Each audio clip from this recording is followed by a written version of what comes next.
In this video, let me show you how to use Temu price adjustment to get money back. So if you're trying to see if there are any price adjustments available for the order that you purchased, let me quickly show you on how it is done. All you want to do is head over to the use section inside of the Temu application and then just head over to your orders. Once you're inside of your orders, just find the order that you paid for within the last 30 days and you'll be able to see the option which says price adjustments.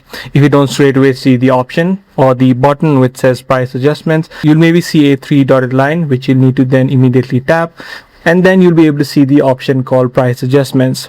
You just need to tap on this particular option, and if the items have dropped in prices, the app will automatically show you the exact amount you can claim.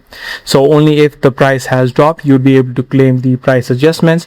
If not, you won't be able to do so. So using this exact process, you can use the Temu price adjustments to get your money back. If this guide video did help you out, be sure to subscribe. I'm gonna see you in the next video.